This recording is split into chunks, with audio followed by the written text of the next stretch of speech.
الحمد لله رب العالمين. الحمد لله حمدا كثيرا طيبا مباركا فيه، وأشهد أن لا إله إلا الله وحده لا شريك له، وأشهد أن محمدا عبده ورسوله. يا أيها الذين آمنوا اتقوا الله حق تقاته ولا تموتن إلا وأنتم مسلمون.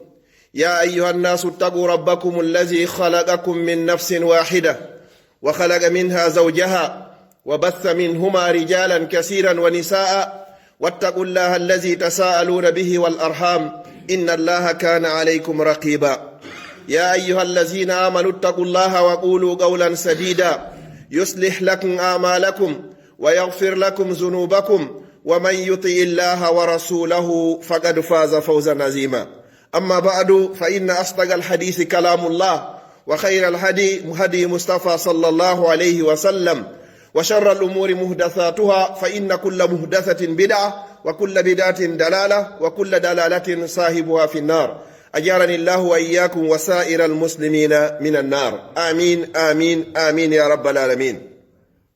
أما بعد، فأيها الأحبة، كان النبي صلى الله عليه وسلم يدعو بهذا الدعاء قائلا: اللهم بارك لنا في رجب وشعبان وبلغنا رمضان. اللهم بارك لنا في رجب وشعبان وبلغنا رمضان. اللهم بارك لنا في رجب وشعبان وبلغنا رمضان. قال عمر بن عبد العزيز رحمة الله عليه: أدركنا السلف وهم لا يرون العبادة في الصوم ولا في الصلاة فقط، ولكن في الكف عن أعراض الناس. وقال عليه الصلاة والسلام: من رد عن عرض أخيه رد الله عن وجهه النار يوم القيامة، أو كما قال عليه الصلاة والسلام. musidɓe julɓe tedduɓe, ɓaawo yettude o bajjo seniiɗo wawɗo mo ronkata ɗum ko Allah, du'ano ɓurnaɗo tagi fongon sallallahu alayhi wa sallam, kanko e ɓeygure makko nden e sahabaɓe makko e kala wonɗo e laawol ɓeeɗo, yo Allah waɗu en e maɓɓe. Ne laaɗo sallallahu alayhi wa sallam hiɓe heewno du'agol moƴƴa no tawa e du'awuji maɓɓe ɗi ɓe heewno toragol. ɓeyna allahumma barik lana fi rajab, Allah mi torikema waɗan men barki e ndu lewru wiyetendu rajib. wa sha'ban, ko ɗum woni e sabbordu suumaye. wa ballighna ramadan, Allah mi torikema tawnu men suumaye. fewndo ɗo noon haray ko e lewru rajibi wonɗen, haray hande ko jeeɗiɗi rajibi 1442 hitande wulure e 452 fergune laaɗo sallallahu alayhi wa sallam. haray ko yewteten hande ko fii ko yowondiri e seeɗa e fii rajibi inchallah.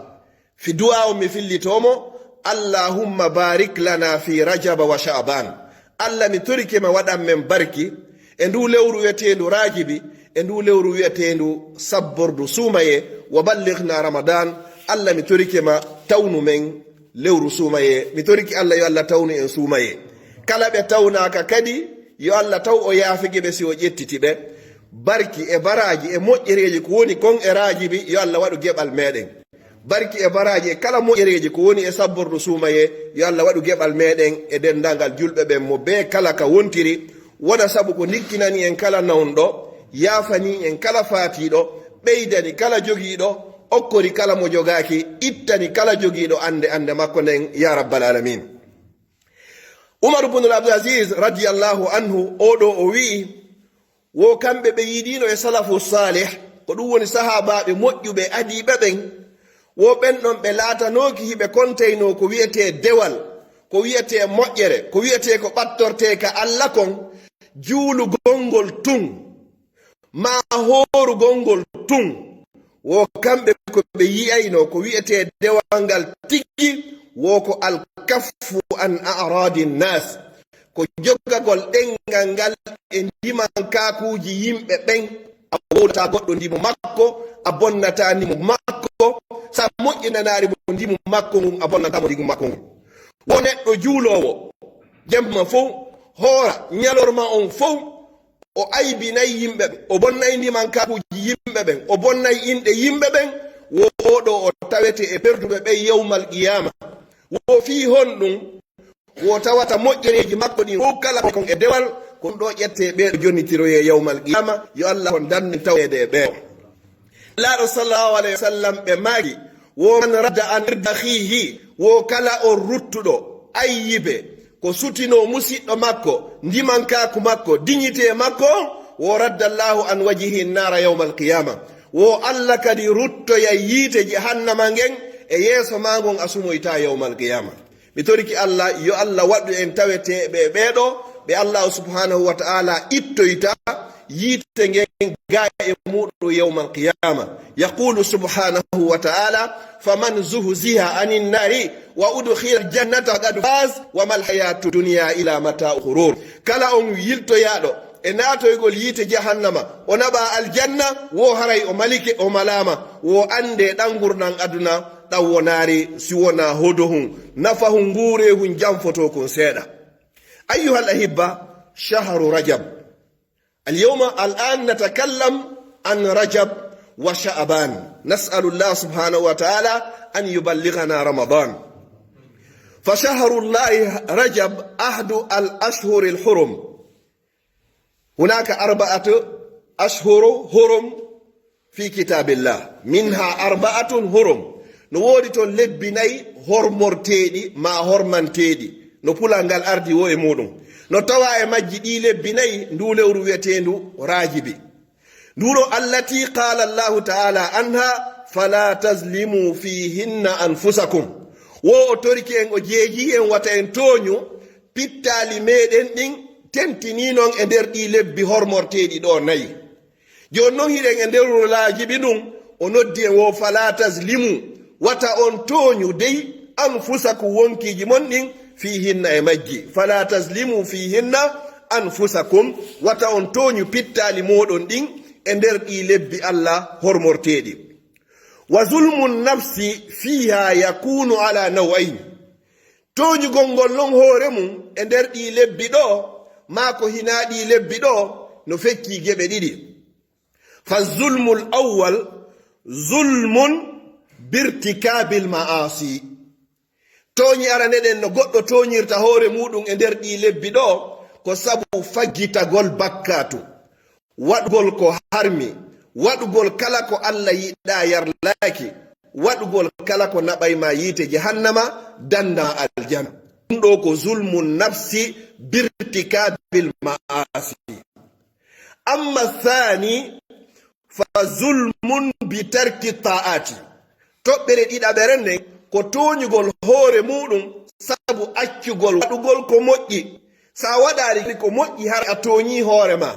fi honnum ko imma a waɗi ko boni ma imma a waɗi ko moƴƴi fi honnum imanu on arata ko nokku gotum al imanu yazidu wa yanqus yazidu bitta'a wa yanqusu bil ma'siya gomɗinal bani adama wonata stable daro nokku gotum hino ɓeydora bitta'a sabu ɗoftagol subhanahu wa ta'ala wa yanqusu bil ma'siya hino ɗuytora kadi sabu yeddugol subhanahu wa ta'ala sa yeddi allah imanu ma on o ɗuytike sa ɗoftike allah waɗi ko moƴƴi imanu ma on ɓeydike imanu o himo waywanowa bourse o ñande ɓe ƴeway tippo al imanu yazidu bitta'a wa yanqusu bil ma'siya fa zulmu nafsi fi hadhihi al ashhur al hurum zulmun birtikabi al ma'asi aw zulmun bi adami fi'li al ta'ati bi tarki al ta'ati فالحسنات مضاعفة في هذه الأشهر الحرم عندن دي هراي moƴƴereji ɗin baraji ɗin ko dubleteɗum ko soweteɗum cowalle e nder ɗi lebbi hormarteɗi hay sirko ɓen heferɓe ɓen aval l'islam si ɗiɗo lebbi hewtino si ɓe wadde num gere hare ɓe darnayno hare nden ha tuma nde ɗi lebbi ɗo woni ko feƴƴi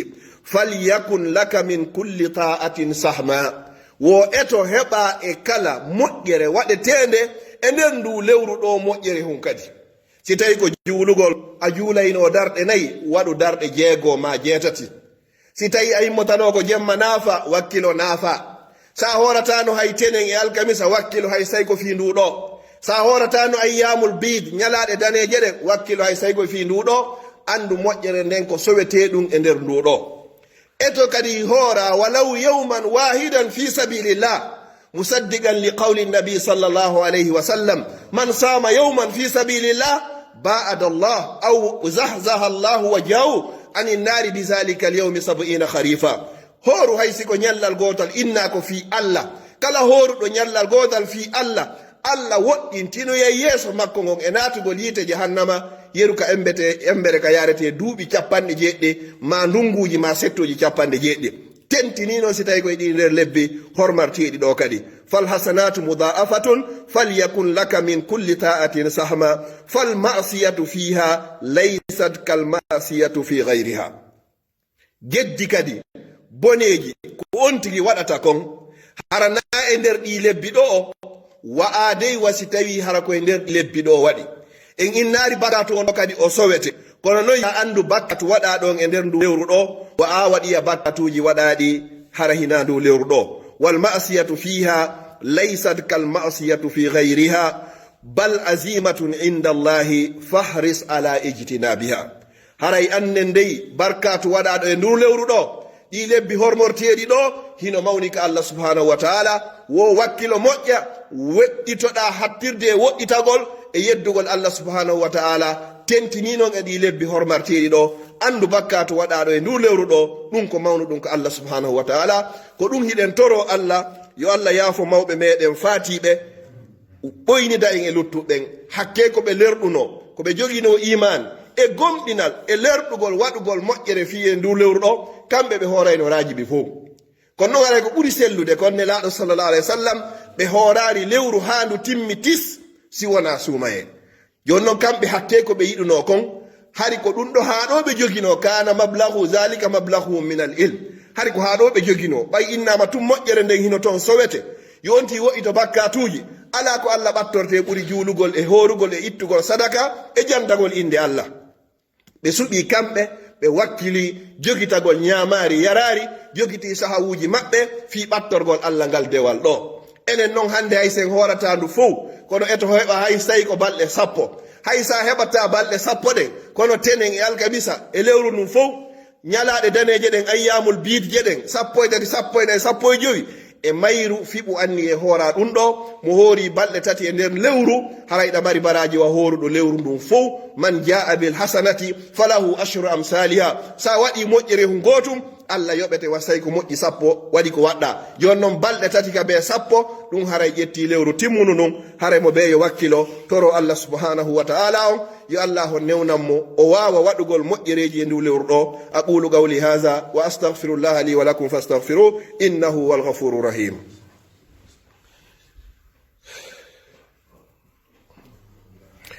alhamdulillahi hamda shakirin والشكر لله على ما أنعم علينا من النعم والحمد لله على نعمة الإسلام وكفى بها من نعمة ثم الصلاة والسلام على أشرف الخلق محمد بن عبد الله وعلى آله وأصحابه وأتباعه وعلى كل من اهتدى بهدي واستنى بسنتي إلى يوم لا مرد له من الله. أما بعد اللهم بارك لنا في رجب وشعبان وبلغنا رمضان يا رب العالمين إنك على كل شيء قدير. musidɓe julɓe tedduɓe ɓaawo en andintinde fii ko yowondiri e fiindu lewru wiyetendu raajiɓi ɗo komi ɓeyteta ɗon ko toɓɓe ɗiɗi haray enen hiɗen woowi ni ka aadaji meɗen e ka fina tawaji meɗen lewru kaariru e lewru kaariru tentini weteɗi sabborri ɗin jombatake e muɗum haajuji wattake e muɗum haray ko ɓuri sellude kon neɗɗo si o faalama resugol jombugol kala lewru ma kala ñallal haray hino sella ka nder l'islam ka jombe e lebbi ɗin fop kala lewru tawata hindu weɓanima ɗum naarajiɓi na sabborro suumaye hiɗen andi noon lebbi ɗin ko muharram safar rabiul awwal rabiul thani jumada al ula jumada thaniya innen ɗon noon honno rajab sha'ban ramadan sawwal zulqida e zulhijja ko ɗiɗo woni lebbi ɗin haray ka diina meɗen diina l'islam joni noon lebbi ɗin fop hino sella ka jombe e majji amma innugol ngol jombatake e sabborɗi ɗin ɗum hino woduno fewndo jahiliya fewndo majjiyanko avant l'islam on hari arabuɓe ɓe ineno ɓe jombata e nduɗo ɓe voyageata e ngal ñallal ɗo ɓe yaltayno ka yaasi ɓe accita colli si tawi ndu yaari ngo sengo ɗo ɓe inna laawol ngol no focci si yaari ngo sengo ɗo ɓe inna laawol ngol foccaki ma ɗum innugol simi fotti e oɗo ɗum ɗo ko su'um ɗum ɗon sellaka dina l'islam maɗum si weeti bimbi mi duwaka innitugol goɗɗo ɗum ɗon kadi sellaka dina l'islam ma simi fotti e sonnajo ko ɗum ɗo ma simi fotti e duhiɗo ko o ɗum ɗo ko ɗum ɗo wiyete tatayyur ɗum ɗo fof sellaka nder dina l'islam ko katinagol yitere ande riɓiri dow ko ɗum ɗo heɓatalam si nde riɓiri lew ko ɗum ɗo jungango feɗɗi mi heɓay mbuuɗi maɗum ngo feɗɗiri ɗo haray mbuuɗi iwa e juuɗe am ɗum ɗo fof sellaka dina l'islam ko ɗum ɗo wiyete lasinagol e katinagol haray komi sakkitorta ko honɗum ɗiɗo fof si goɗɗo fokkiti yahugol voyage yahugol ndaroya ka karamo koɓɓe ñalande dadere ma ɓalere sellaka dina enen wonɓe Europe ɗo joni sa fokkiti voyage go ɗo yiɗa immade yaha ka agence ko ñande ɓe innuma place no woodi o ko nde ñande voyage ata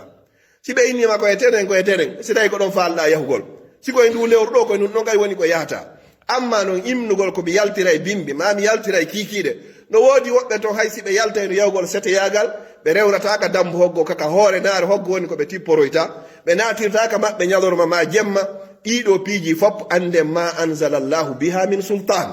ɗiɗo fof hay hunde la asla laha fi din hay hunde ɗi jogaki lesliga dina en toriki Allah ko waɗnoɗen kon fof Allah yaafoto ɗon yo yaafo en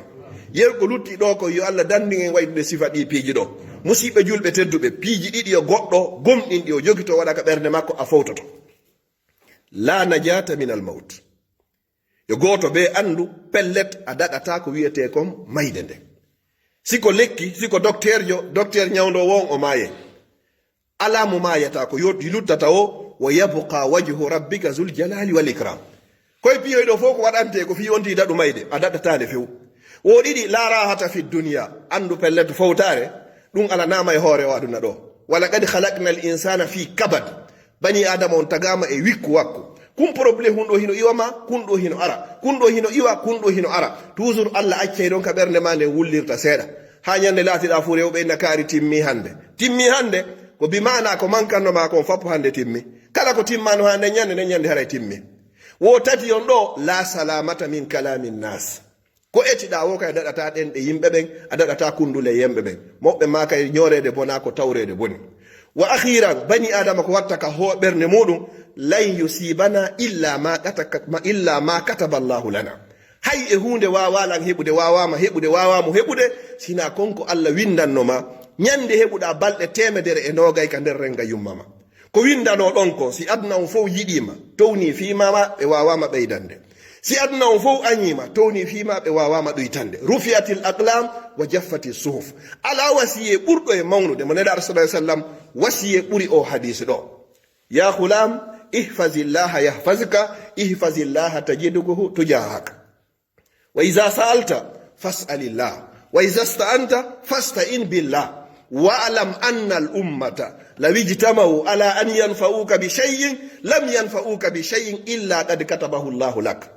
wa law ijtama'u ala an yadurruka bi shay'in lam yadurruka illa bi shay'in qad katabahu Allahu alayka rufi'atil aqlam wa jaffatis suhuf اللهم لا تفرق هذا الجم إلا بذنب مغفور وسعي مشكور وعمل متقبل مبرور اللهم اجعل جمعنا هذا جمعا مرحوما وتفرقنا من بعد تفرقا معصوما اللهم لا تجعل فينا ولا معنا ولا من بيننا شقيا ولا مطرودا ولا محروما اللهم ألف بين قلوبنا وأصله ذات بيننا وادنا سبل السلام ونجنا من الظلمات إلى النور وجنبنا الفواحش ما ظهر منها وما بطن واجعلنا من الراشدين اللهم اجعلنا من الراشدين اللهم اجعلنا من الراشدين اللهم بارك لنا في رجب وشعبان وبلغنا رمضان اللهم بارك لنا في رجب وشعبان وبلغنا رمضان اللهم بارك لنا في رجب وشعبان وبلغنا رمضان توريكي الله كلا مرء عنده يا الله يتمو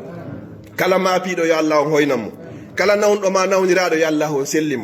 بفاوي مو فيبه يا الله تابينتيمbe kala mo ɓiɗɗo mum ɓoyli yo Allah on fewnumo marɗo jamɓe ɓuttuka ɓe ngure yo Allah on duumi kala marɗo ande e sohla e ɓittede yo Allah on ittu mawɓe men fatiɓe kesum e kiɗɗum yo Allah on yaafo luttuɓe hoore gurna yo Allah ɓoylidu en e maɓɓe soñdia e sohlaji ko woni ka leyɗe meɗen ko yo Allah on ittu mi toriki Allah subhanahu wa ta'ala yo Allah foolin fiiɗe l'islam yo Allah teddin fi kala julɗo kala ka o woniri mo be ko andi ko faala ko Allah andi ko moƴƴane mo yo Allah on okkumo yo Allah huntu haajuji meɗen keneji e gundoji yo Allah yaafo bakkatuji meɗen jani ɗin e tosoki suuɗiɗi e feeñuɗi ɗi anduɗen fimum e anda fimum yo Allah wurno en ha ka gurna moƴƴani en yo Allah ƴettito en ñande tawata ko lakara woni ko moƴƴani en yo Allah okku en koko wiyete aljanna yo Allah dandu en koko wiyete lette gaburo e lette jahannama yo Allah dandu en ala wawata jogede yo Allah jogitore en saabu yurmede makko wata jogitoren sabu bakkatuji meɗen koko nanguɗen e golleji jamijo yo Allah on timminan en yo Allah waɗu fu wara ko saabi Allah wonnen e gollirde yo Allah wolɗintin golle men ɗe yiingo yo Allah dannen en shirkangol mo hara hiɗen andi yo Allah dannen en shirkangol mo hara en anda rabbana atina min ladunka rahma wa hayyi lana min amrina rashada wa sallallahu wa sallam baraka ala nabiyyina muhammad wa ala alihi wa sahbihi sallama tasliman kasira wa akhiru da'wana anil hamdulillahi rabbil alamin wa aqimis salah.